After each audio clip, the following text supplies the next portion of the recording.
And again, for the audience, this is called the Career Panel, the last episode of our daily conference, if you will, building your career in sustainable resource development.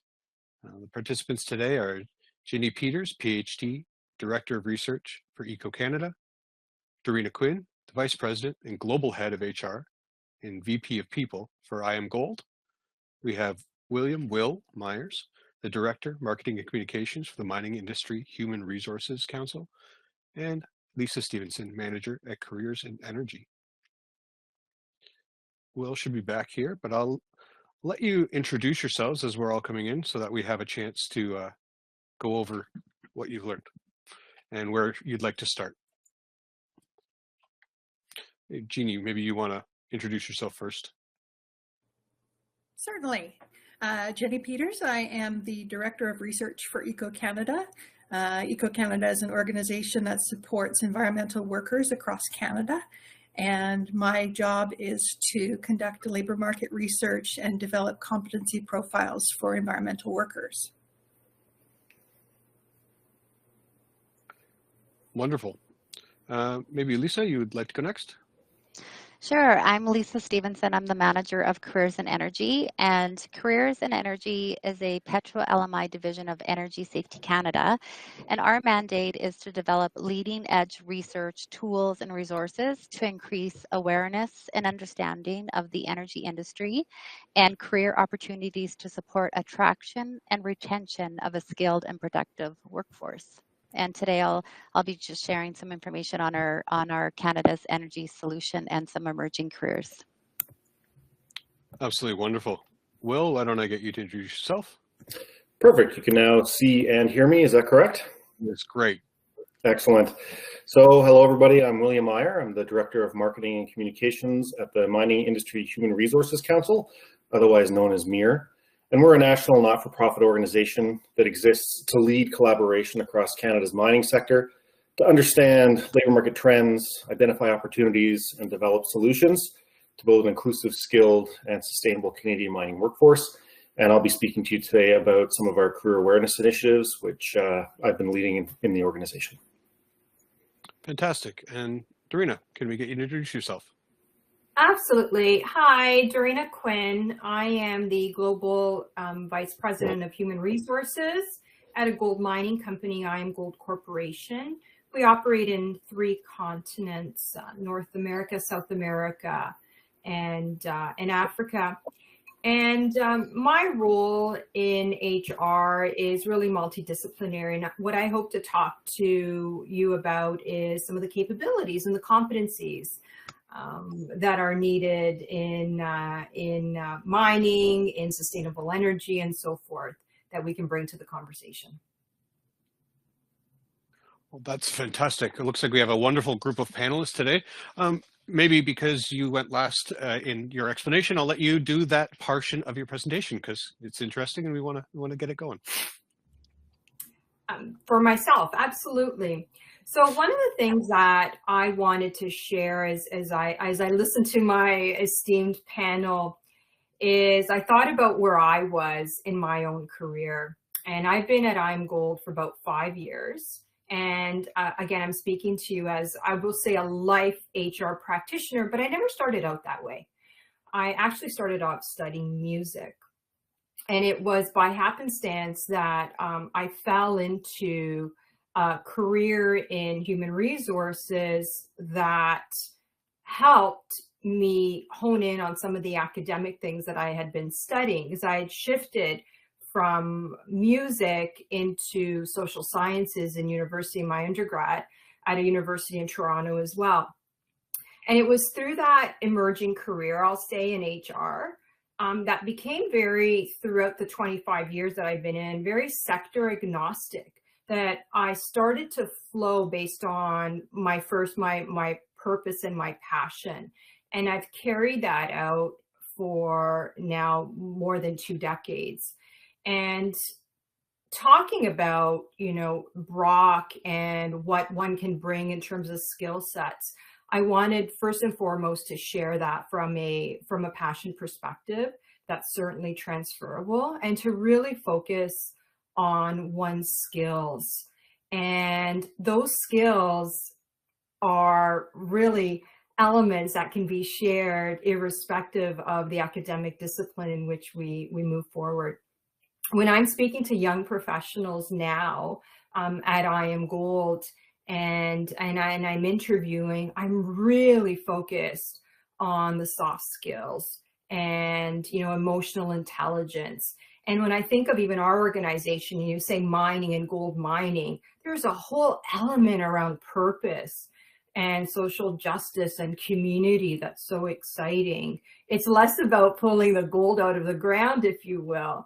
And I look for the communication skills, the passion, all the technical things we can certainly hire for and train for, but where's the critical thinking, the analytical ability, especially now also as we shift to digital and, you know, autonomous mining, and it's becoming more and more a technology-driven company. So I guess to open it up, it can be so much, but really driven around what is it that one is good at and can bring to the table, and then we can evolve the conversation from there.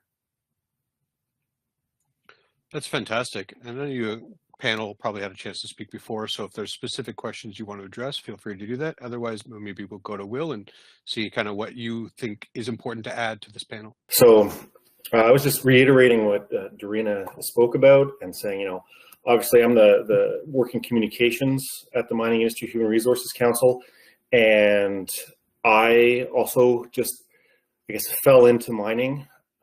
So, you know, in my experience, I've worked in the natural resources sector, I've worked for, you know, engineering and that sort of thing, but hadn't worked specifically with mining. So what I have found working here is really, it's not known enough how we need mining for everything, right? Like the two things that I wanted to get into today and speak about was in line with career awareness work that we're doing around we need mining and mining needs you. And we look at that as, you know, it's two facts. You know, we need mining from everything from our buildings and electronics to our transportation. And, you know, mining needs you. We need to recruit, you know, attract, recruit, and develop the next generation of the mining workforce for the sustainability of the workforce of the mining sector, and for essentially the economy as we transition to a green economy. There's a tight labor market right now in mining. Our analysis shows that there's up to 10,000 vacant positions in the mining industry in Canada right now. And, you know, we need people with many different skills, whether it's skilled trades or engineering, geoscience, computing, or robotics. You know, there's a position for individuals who, you know, are looking for excitement and are looking for a challenge, you know, good pay, et cetera. And also reiterating that, you know, as we transition to electric vehicles and other kind of, you know, green economy solutions, there's just going to be more of an increase in demand of minerals and metals. We need the materials to be able to build the vehicles, the batteries, the infrastructure, et cetera.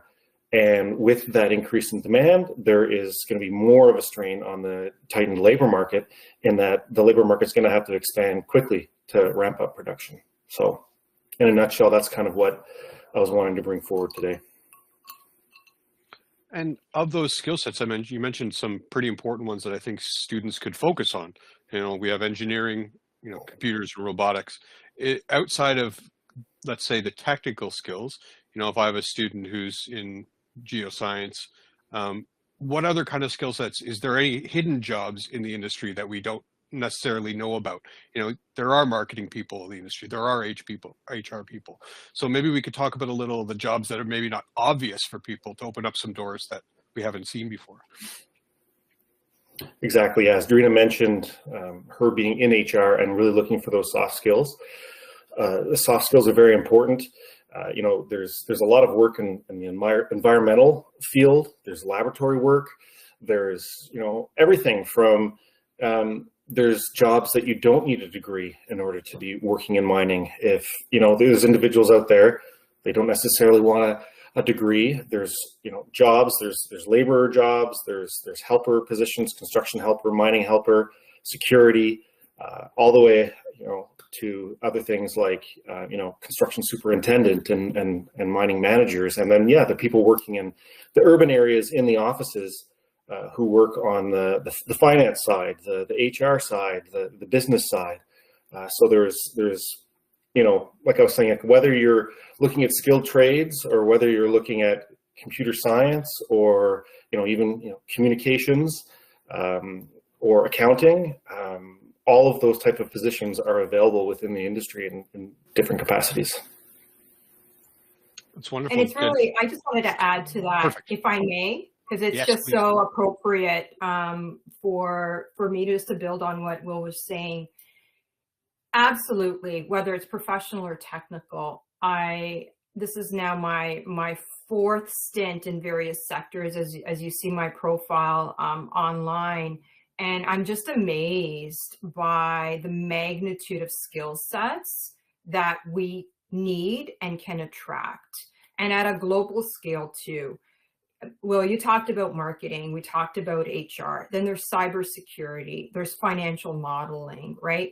There is social awareness, community relations. So think of everything from being in host countries or being in Canada, from soup to nuts that's required in terms of relationships as well. Advisors with government. In my role in HR, I have been blessed to be able to go into inclusion, right? You need people that talk about safety, are passionate about diversity, Indigenous relations. I have lists and lists of types of skill sets as well as backgrounds that are needed because of this absolute criticality of bringing so many voices and perspectives into our sector to continue to be relevant. And it's just, it blossoms and can continue to blossom into so much more. That's fantastic. Lisa or Geni, do you have anything that you'd like to add to that question, or would you like to move on to different aspects of your talk?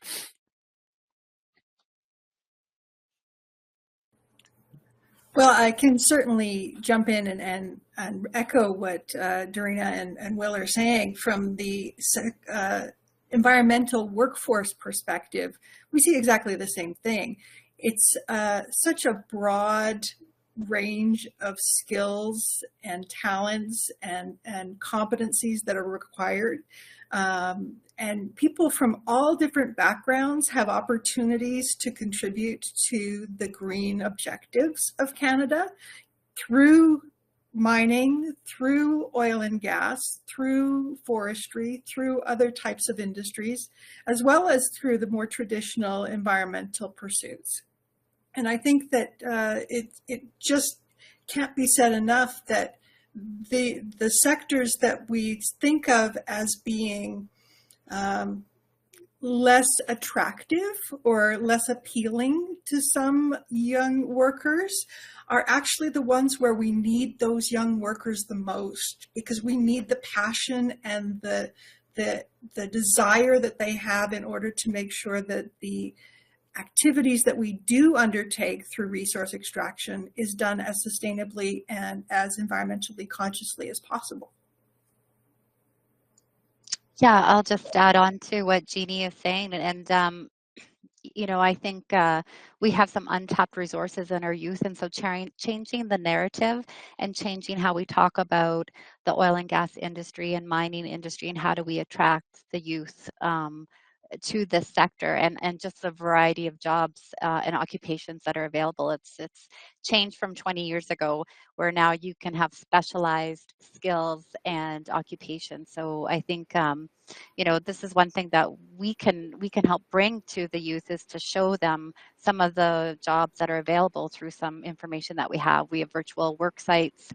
We have a day in the life blogs. We also have a podcast, Not Your Grandpa's Energy, where you can listen to real life people talk about their jobs and what they do on a day-to-day basis.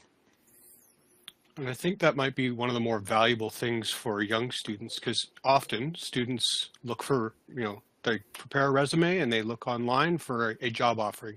And if you look through the mining industry, sustainable resource development industry, there's often a request for, replacing someone who has been there for 15 years and has a massive amount of experience. So how do we connect these wonderful aspects of a job that exist and in soft skills? How do we connect those to the actual job offers? And where is the best place for students to go to find that, to see themselves in the role without, this massive amount of experience that they just don't have yet? If I could jump in here a bit, I actually have a fair bit I could say. I think I'd start off with youth today. They're fortunate in the fact that right now there's a lot of opportunity, not just in terms of positions being vacant, but there's a lot of opportunity in terms of the pathways into the profession, into careers in mining. We have a Gearing Up program, which is it's a wage subsidy program, and gives wage subsidies to mining employers for placements. There's also green jobs programs funded by the Government of Canada for various sectors that enables youth who are not currently in school but are job ready between the ages of 15 and 30 to get employment opportunity, and employers get up to $32,000 maximum in a wage subsidy.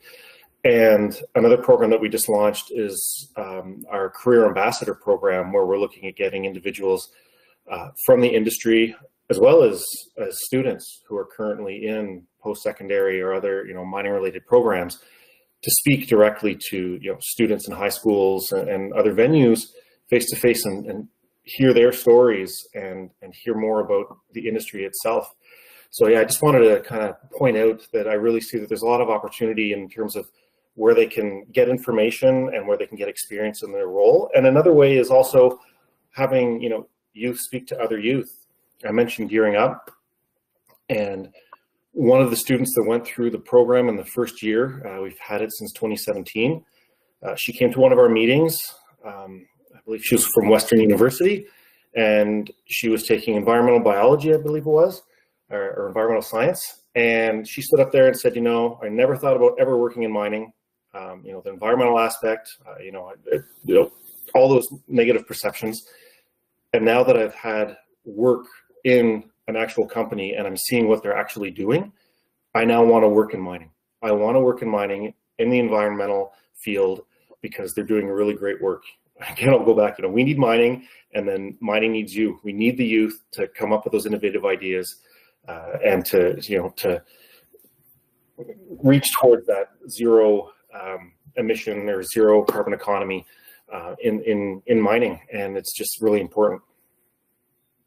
I think part of the reason why we're also here is our sector is so humble, right? And we're looking at 1% unemployment rate, and we have all of these open jobs.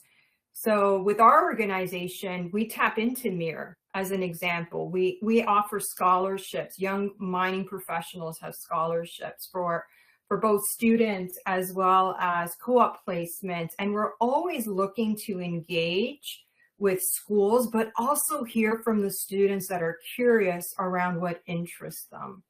And if it's something that I'd like to continue to offer through this chat is, now that you have access to our profiles, and if it's something that continues to interest you, it's through this conversation that we want to be able to engage and see if there is something that is appealing, and to continue that, as Will said, through other youths and young professionals throughout. But there are a ton of resources, and in our humility as a sector, I know we have to change that, but that's part of why we're here to share that story. Exactly. MiHR celebrated its 25th anniversary last year. Yeah. So as part of the We Need Mining, Mining Needs You career awareness campaign, we created the I Chose Mining, Mining Chose Me scholarship program. And I'm glad you mentioned that, because again, what we're doing through that is we're wanting the youth to tell their stories, provide us a video when they apply for the scholarship to say why they chose mining, why mining chose them. And for anybody that's interested, the website is miningneedsyou.ca. And the scholarship applications were originally due September 30th, but we actually extended the deadline to October 14th. So if there are any post-secondary students out there who are in a mining related program, feel free to go to the miningneedsyou.ca website and see what the process is for application, and we'd love to receive that. But that's exactly what we're trying to do. We're trying to reach out to get the stories from the youth, and we're trying to, also, market and I guess be less humble in that all the great work that we're doing and the necessity of mining as an industry within this country and the world. And the other resource too for those online is PDAC. Is we see a lot of young professionals, elementary school students pre-pandemic as well, that walk through the Metro Toronto Convention Centre. It's a really, really good resource to explore various avenues and to start the conversation. And I think that's part of this exchange, is it's going to be one conversation at a time. As you think about where your interests lie, where your strengths are, and what it is that drives you from that purpose perspective as well.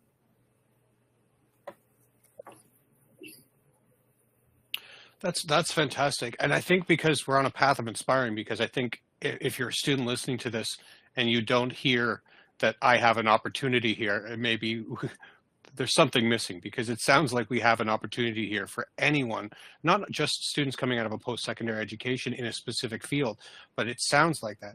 So I'm trying to think of any roadblocks for the few remaining students who aren't seeing the opportunity. And some of them, I've heard some feedback that, mining doesn't happen near me.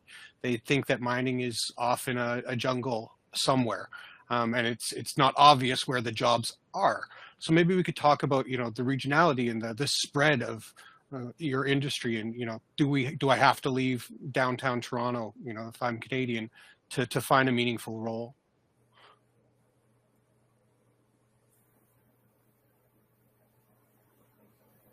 Well, I'll take that for the others just to start the conversation. I think what we've discovered is that we have become borderless in the way we operate with a lot of the roles. And as I started speaking earlier with the advancement of technology and how we operate, I would say to anyone, imagine a world where you can be sitting in another city and working through a mine in Northern Ontario. So you could be in Toronto, North York, Downsview, and be supporting a mine in Timmins. So that physicality does exist, but it's evolving, but it already has shifted to be much more autonomous and technology driven. So the short answer is it can be location agnostic too. Yeah, no, I'll just jump in from oil and natural gas upstream. I mean, there's all different types of work environments. You have exploration and production companies who really employ thousands of skilled workers, ranging from negotiators and geologists and technologists, administrative assistants, accountants, engineers, and those could be placed in an office and a head office in a downtown Calgary, Toronto, or even sometimes in smaller urban centers. And then we have our oil sands facility, which is really just a type of oil that's unique to Canada. And so, that's, oil sands is a mixture of sand and water, clay and bitumen. And bitumen is a heavy oil that must be converted to crude oil before refineries can produce the gasoline and the other petroleum products. So then you could find yourself working in big refineries or upgraders, more on a site location. And then the oil and natural gas service sector, that includes drilling, testing, completing, maintaining, and reclaiming oil and gas wells. And so that's where you would find yourself being able to travel and work in remote locations and going out to fields and doing that type of work. So, and I think that's where new workers who are interested in getting into the energy sector, they kind of start in that sector into those that service side first. So I think it's a broad range from the from the oil and natural gas perspective. And I think it shows that, I go back to the word opportunity, that there's so much opportunity in mining that, yes, there are some positions where it's a fly in, fly out situation where you're flying in, working on site for 2 weeks and then flying back home for 2 weeks.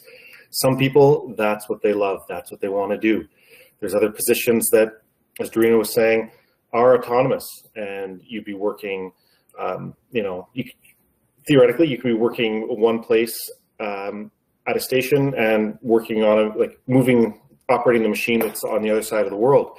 There's those type of positions. There's a lot of work that's done in laboratories or in offices as well. So we're kind of trying to show the whole picture versus really targeting in on various things to showcase that, yes, you can have work in mining if you're in an urban center as well.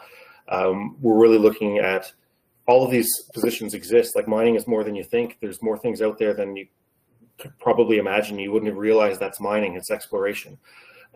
So there's positions for the individuals who feel they don't want to have the fly in, fly out. There's positions for people who want that as well. So there's a lot out there. That's remarkable. And students are also coming into a world where housing costs a lot. The life just has costs. How would you characterize the compensation on average in the industry compared to other similar roles? If they had to choose one or the other, do you think you are staying up ahead? I'll answer that question. I've come out of financial services, technology, broadcast measurement, and mining, and I would say about 30 to 40% of the recruitment that we do is outside of mining, and the introduction to our sector is met with bright eyes in terms of compensation. Mining does tend to lead the market, meaning that the compensation is above market that one would see for other roles. And you can see it in the data. Quick Google search will tell you. From that perspective, that's why there's this movement to share these opportunities. It provides, for a lot of our young professionals, it provides international experience if that's what they like. They love that rotation and that ability to say, I'm international, right? Even if they decide to stay in sector or go somewhere else, to have global experience is kind of cool. The other thing that I hear about, in addition to the compensation, is the travel experience. Because as we'll probably talk about a little bit, it provides us opportunities and gateways into other parts of the world because of the sector that we're in, that I hear is a big plus. And we do strive and invest a lot in education and upskilling. And your organization does some great work. I'm a big fan of Meyer, and we utilize that. But there's so much that is done and invested in our employees at all stages of their career that I would say forms part of the big package. Yeah, on-the-job training is huge in mining. Occupational health and safety is number one in mining, a priority. And then just to reiterate on the salary aspect of it, the compensation aspect, if anybody's interested, on the same website, miningneedsyou.ca, we have over 50 common mining related occupations, actual profiles, career profiles that include, job descriptions, educational requirements, salary ranges, etc. So people can go there and take a look and see, I'm interested in X kind of position, what does that pay in mining? And you can see it off of our site as well. And like Dorena said, yeah, quick Google search, you can see various ranges across the industry. I think one thing for sure is, as we've been talking about, is there's no shortage of opportunity. And I really want to go back to that, because one of the things that I remember coming out of university was, in my case, was paying for my university studies through OSAP. And it was always on my mind, especially as I approached third and fourth year, is whether or not I'd find a job. And I remember that element of stress. And that piece from what we're describing is a huge benefit because of the need to bring so many young minds and diverse backgrounds, different perspectives, and whether it's technical or professional training into what we do. So there are right now more openings than there are people available. And I think that's a huge, huge opportunity to share. Geni, did you want anything to add to that, or do you have another topic that you feel is valuable for career planning? Well, I think I just wanted to circle back to the idea that working in a natural resource sector doesn't have to be anti-environmental. And to highlight that, we have also got opportunities for wage funding for individuals who are interested in an environmental sphere, regardless of what industry they want to apply to. So just as the mining industry has its own wage funding program, we can also subsidize students or young professionals who are going into the mining sector with an environmental aspect to their roles.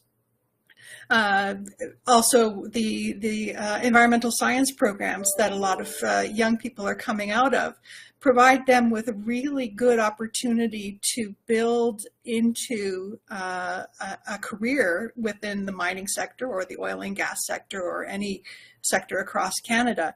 The skills are largely transferable once they've developed the technical skills, the transferable skills, the personal and professional skills, the teamwork, the leadership, the communication skills, technical writing skills. If you develop them in one industry, you're going to be able to apply them across all industries. And so even if you find yourself mid-career in a job that you're not particularly happy with, think about mining again, or think about going into the oil and gas sector. You don't have to do it right off the bat. You don't have to commit to it right away, but keep it in the back pocket just in case that's something of interest to you. I just wanted to jump in on the salary topic. And if you go to careersinenergy.ca, we do have over 170 profiles of occupations in the oil and gas sector. Some of them could be environmental, just as what Geni's talking about, but it does kind of talk about the sector. What does your average salary look like? What education would you require? What are the work activities you would do for that position? What are the qualifications? What's the nature of the work? And then what are some competencies that you need? So that is available, again, on the careersinenergy.ca website. And I just want to bring into the environmental talk. You know, when we talk about clean tech, I think clean technology is going to open a lot of emerging careers for some of our youth. So just talking about, you know, that's developing and applying technologies to oil and natural gas extraction and refining to reduce greenhouse gas emissions. So I think, you know, when I talk to my daughters who are just in university, they really want to they want to do good for the world. And so they want to be putting their efforts behind something that they can believe in. And so I think clean tech is an option for some of our university students as well. That's remarkable. I think especially with the websites that you've mentioned, most of our youth coming out of university, there's like 3 spots that they look in. They go on Indeed, they go on like old school Monster, and there's the perception that the only place to find a job is on like a series of 4 websites, and if it's not there, then it doesn't exist.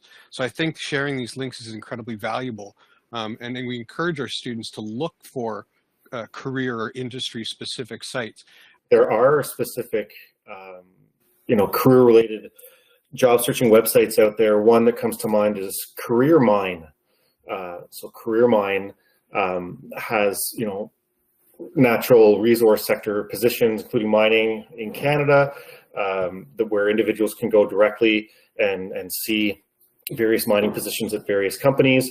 You know, there's the Mining Association of Canada, you know, PDAC has been mentioned. There's also the Canadian Institute of Mining, Metallurgy and Petroleum, otherwise known as CIM.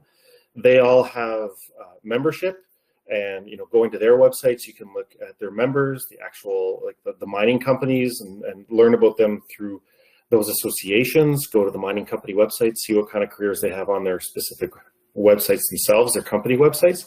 So there's, you know, a myriad of different ways to go and see that aren't just the Monster, Indeed, and LinkedIn, which is probably one of the other ones that you were going to mention. So yeah, there's a lot of places out there to be able to look and, you know, seek out jobs in the sector specifically. And I love the point. I was going to say, I love the point about just checking out particular organizations, right? And representing a company. I can tell you that our co-op placements, our internships, some new jobs, it's always worthwhile just to peruse and to see at various points of the year. And it's almost like a leapfrog approach, because then you have links into other areas or other interest points. It's the beauty of networking virtually now, where the information from when I was in school is actually available to you right at the, you know, your fingertips at your screen. Yeah, I was just going to build on that, Doreen, to say really join LinkedIn and grow your network. I think that is advice I would give anyone coming out of university. In the oil and gas sector, we have Young Women in Energy Society. We have the Canadian Safety Engineering Society. So look at some of the organizations that fit into your career of choice, or what you'd like to a pathway that you'd like to do, and try to attend some of their meetings. But most of all, just go and grow your network and be active on LinkedIn. I think that's where most of the recruiters are actually looking for what we would call passive candidates, people who aren't really looking for work but may want to move on to a different career. So yeah, that's all I wanted to say on that. And yeah, you know, we're mentioning PDAC and CIM and, you know, an opportunity. There's still the place for that, you know, in-person networking as well. And, you know, these organizations have student chapters. They have annual special industry events where thousands of people come, and you can go to different student industry networking luncheons and different things like that to network. And then, you know, couple that with your online, you know, social networking as well can really work wonders. And then there's also volunteering. You know, a lot of mining companies, I believe, are, you know, very active in their communities. There might be a volunteer opportunity there, or even, you know, pick a local charity. You never know who you're going to meet through volunteering. You might find a contact that helps you find your, you know, first job out of school or your next job. So that's another really great opportunity as well, with that, coupling the face-to-face with the online. Yeah. I'll also mention that, at least from the environmental workforce standpoint, EcoCanada offers an environmental professional in training certification. And part of that certification is, of course, the ability to network with others who are interested in the same sorts of work as you are. But it also gives you an opportunity to access mentors, people who have experience in that particular area of work, who can help you navigate the challenges and barriers that you might find trying to get into the environmental sector or to get into a particular type of role. So whether it's through EcoCanada or another type of mentorship program, if you can find something like that that suits you and applies to your particular interests, then by all means, take advantage of it. And Lisa and Will, we've mentioned LinkedIn. And one of the things that I wanted to add to this conversation is there is so much that you can build on your profile at wherever stage, again, that you're at in either school or, you know, emerging into the workplace. And you can also follow particular profiles that interest you and then start to see those connections. So absolutely, the beauty of in person, but there's so much that can be done virtually. And just like this forum, there are a lot of lunch and learns. There are a lot of events that are done online.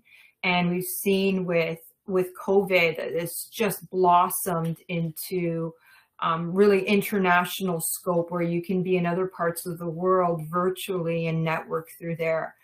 I had written down a list of competencies that I think are really, really helpful to this audience that you might want to think about if you're building out your LinkedIn profile or your resume, that we talk about are transferable irrespective of what you're studying.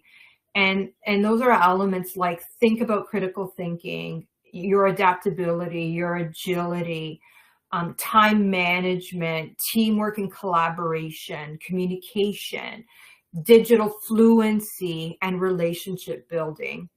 As a recruiter, and for those of us that do talent acquisition and recruitment, the way the algorithms work are through keywords. So think about all of those skill sets and assets that you have in building your own profile, because that's what also connects us back to you. I noticed that there was a question from an audience member that I'd like to read out for us to answer, and that is, what is the most rewarding project you have worked on in your career? I'm very new to careers and energy. My current role was as a manager in Energy Safety Canada. And so we build resources and best practices for industry to help them prevent injuries on the work site. And so part of my career is I'm a certified a Canadian registered safety professional. But we had an opportunity to work on creative sentencing, and that's where if there's a fatality or a serious injury before the courts, some funds can be put aside to give to a nonprofit organization like Energy Safety Canada to help build education and awareness on preventing that type of incident from happening before. And so there was a fatality that occurred in 2017. It happened near the town of Veteran, and a worker was fatally injured doing a pressure test of a blowout preventer. And we put some products together, which was a reenactment video of the incident. We put together a second module, which was understanding pressure on and off the job, understanding the hazards and how to manage pressure. And then a third module, which is understanding human and organizational performance, which is changing the view of safety. So, you know, moving away from more of blame the worker to looking at the systems and how do we help workers, how can we help build capacity into the role so that if something happens, they can fail safely. So I think that was a pretty rewarding project, and it was impactful to the rest of industry. So, and you can find that video on YouTube. If you searched Energy Safety Canada, go to our YouTube channel, and then it's called Building Capacity to Manage Pressure. Rather than a project, it was an experience that I found to be very, very rewarding, and it was leaning in with our Indigenous communities. And the reason why I find that to be rewarding, it was A, very, very new for me, and B, it really filled my heart with an element of you know, something that's very true to my values, and that is around collaboration and this experience and this unity and really driving purpose. And had someone said to me 5 years ago when I entered mining that this would be something that I would be leaning into, I never thought it would be possible. And I was just really, really fortunate to be able to do that.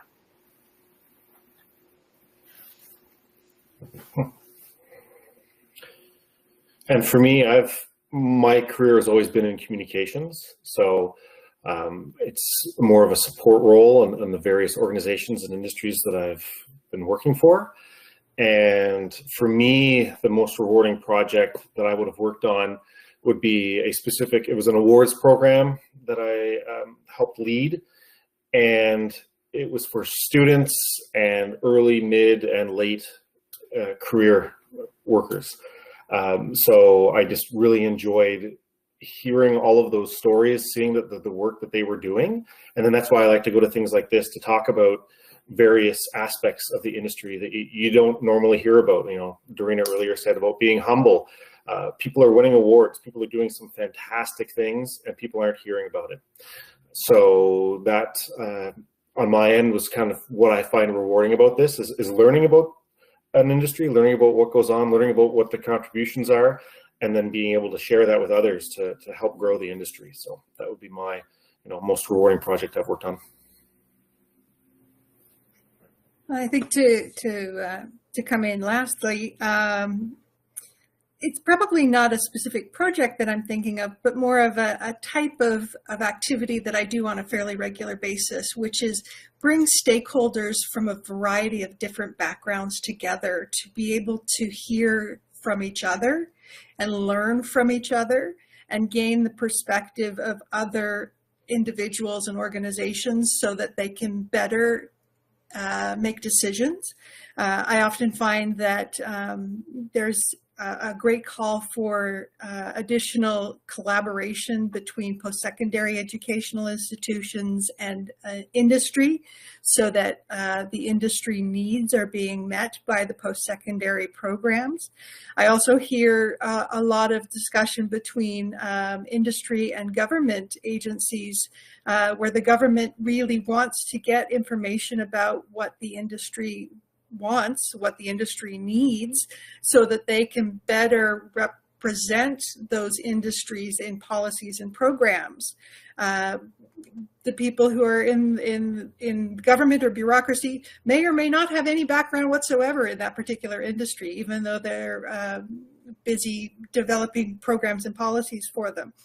So bringing people together is, I think, one of the most rewarding parts of my particular job. And I look forward to continuing that in the future.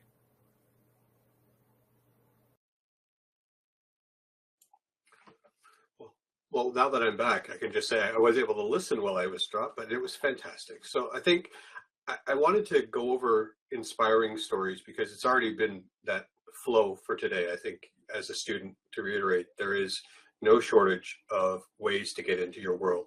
And I hear some great stories about I fell into it. Fell into it is a great term for I had enough skill and was recognized for what I'm doing. But I love that fall into it also means there were enough pathways. And that was said by many people across all of our panels over the last 2 days. It's, you develop skills that you guys are showcasing what is available so students can feel comfortable and confident that they have one of them. And then you just went out and looked for it. And I loved, Geni, that you said you can bounce back and forth, start in one thing and go to another. And I heard that from a few people today, is that the mining industry isn't if you don't get locked in when you're 19, you don't get a job and there's no way to break in. And I think that's very comforting and useful to people that, you can test some stuff out and there's such a variety that you will find something that's appealing, And I think hearing that today by the panel has been one of the most valuable things for people coming into the industry. So I do thank you for that. Can I share a point just to complement what you've been speaking to? That is that we also, and I'm a lifelong learner. I just completed a master's degree in February. So my whole experience has been about leaning in and learning as well, very much like the students on tonight's chat. But I would say one of the things to bring in terms of the work that you can do to also lean into the sector, and if it's something that's of interest to you, is to continue to be curious.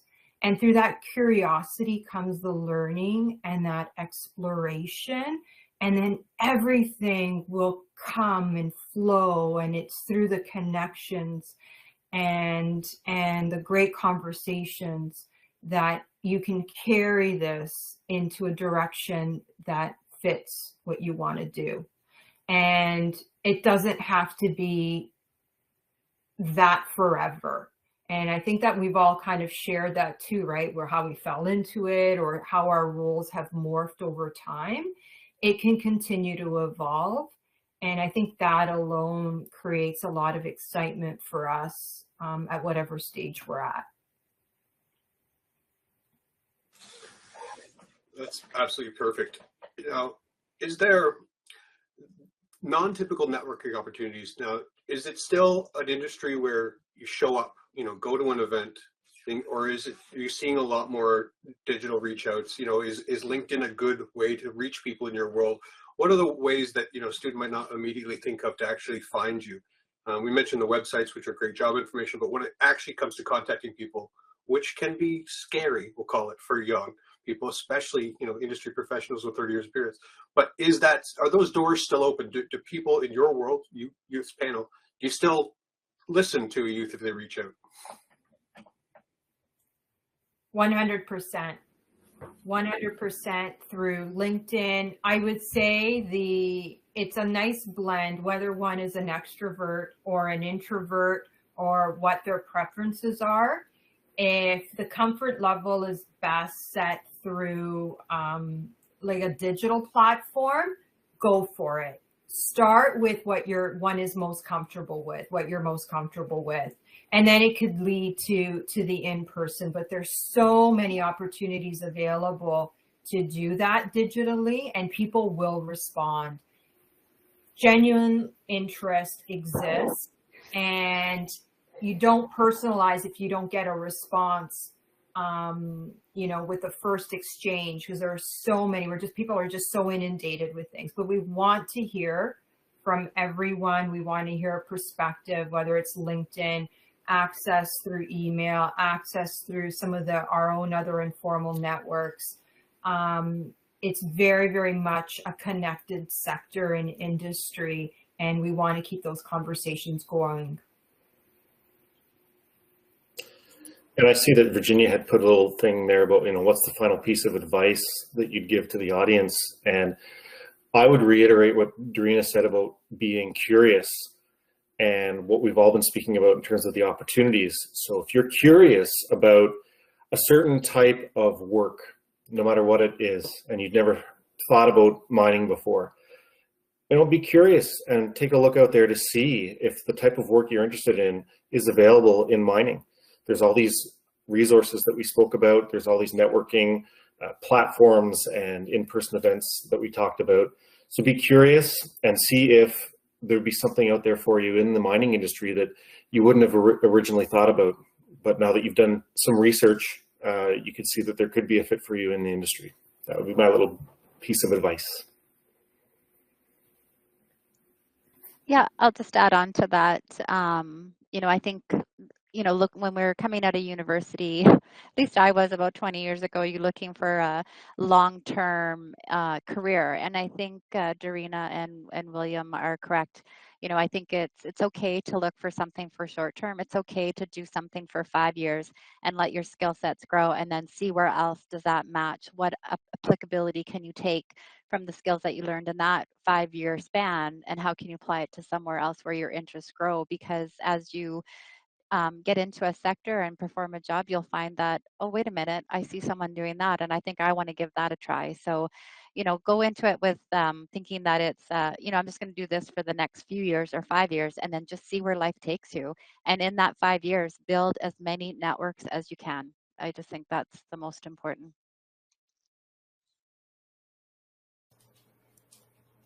I think from my perspective, keeping a beginner's mindset throughout your career is going to be an essential element for success.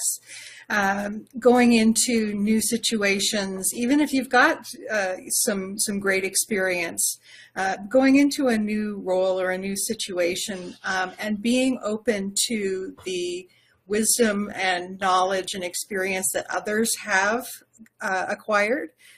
This is not a world where you have to do everything by yourself. It's a teamwork world, multidisciplinary. You're bringing people together from a wide variety of backgrounds, and being able to acknowledge all of those strengths and bring your own strengths to the table, that's where you're going to find the most success.